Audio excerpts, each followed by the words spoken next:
God be with you. and with your spirit. A reading from the Holy Gospel according to Saint Mark, Glory to you, O Lord. chapter 4, verse 35 onwards. On that day, when evening had come, he said to them, "Let us go across to the other side." And leaving the crowd behind, they took him with them in the boat, just as he was. Other boats were with him. A great windstorm arose, and the waves beat into the boat, so that the boat was already being swamped. But he was in the stern, asleep on the cushion, and they woke him up and said to him, "Teacher, do you not care that we are perishing?" He woke up and rebuked the wind and said to the sea, "Peace, be still." Then the wind ceased, and there was a dead calm.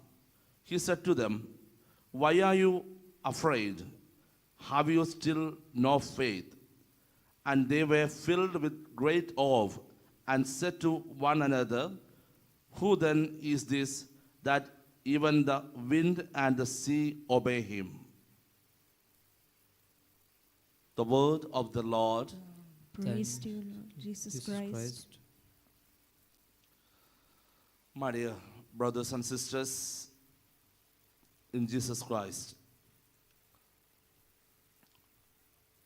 the passage that just we have heard that if Jesus is in our boat will not be perished. Our life will not be perished. And that is a explanation that we have heard all these times. But I would like to present in this passage in a different way. You know, we all experience God in our life, in our day-to-day life. And you know, sometimes people say that if you are really faithful to Jesus, if you are really believing in God, you will not have any kind of troubles in this world. And that's a false belief. Even if you are 100% trusting in God, you will have troubles in your life. That's a reality. And in today's gospel speaks to us that reality. Jesus was with the disciples in the boat, and they were sailing across the Galilee.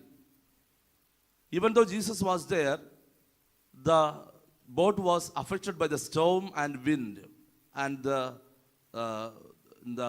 storm wind that was in the Sea of Galilee. How it happened.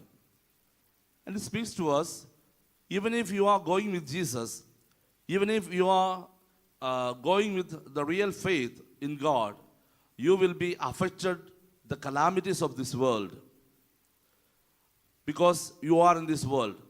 And we know this Sea of Galilee represents this world. We are sailing across this Galilee or this stormy world. We have to reach the other side. That is our goal, where our Father is waiting for us. And you know, going or sailing through this stormy wind, where we can be taken up or we can be perished in this world, and where Jesus is a real Savior. And this passage presents before us that fact. Whenever we have the trials and tribulations or difficulties in our life, we have to catch hold or we have to really approach Jesus and wake him up if he is sleeping. You know, in the boat which the disciples and Jesus were traveling, we know that we can take it this way. There were 13, including Jesus. And all these 13 were in one boat, and they were sailing across the Galilee. You know, after some time, Jesus alone slept. All other 12 they were talking each other. They were speaking about the miracles that had happened the other side. And also they were talking about their own life. Maybe they were trying to push this boat the other side. They are trying their level best to row that. You know, in that Jesus had no role. And that's the reason that Jesus might have slept. You know, when we are traveling or when we are going together, when we sideline a person who is very important, he may feel sleep. Or if we have the experience, if we are going together for a journey and all the others are enjoying and they are talking each other, they are talking about their own business and they are trying to do what they are supposed to do, and if I am not included, it is sure that I will feel sleepy. Here Jesus went asleep. Jesus was sleeping because he was not included in their talks. He was not included in their business, what they are doing. And that is the reason that the storm hit very dangerously to this boat, and the disciples were trying their level best to row this boat to reach the other side, but they could not. And at the end, they had to wake up Jesus, telling that we are perishing. We are perishing. That means including you, all 13 of us, all of us will perish. You know, that's a fear, and they are crying aloud. That is not a call to save them, but they are telling that we are going to perish. And Jesus wakes up, and he calms the storm and the wind. You know, after that, he is rebuking the disciples also, saying that, don't you have faith? What is the faith? The faith is that if I am going with Jesus, if I have faith in God, if I have faith in a loving God, he will never let me to be perished in this world. He will never allow me to be perished in this world. And that's the faith that we must have. You know, we will have the difficulties of this world. We will face the tribulations of this world.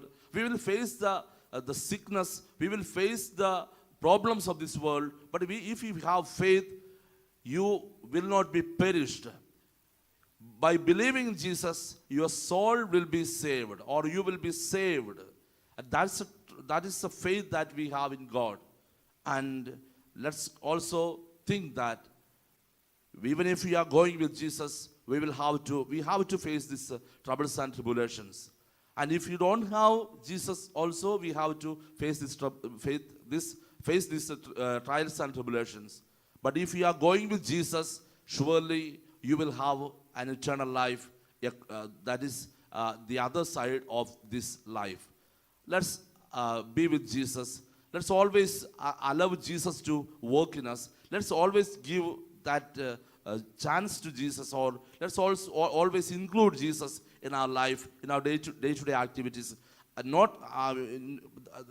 not allow him to be slept in our boat, so that we will be saved in our life. Amen.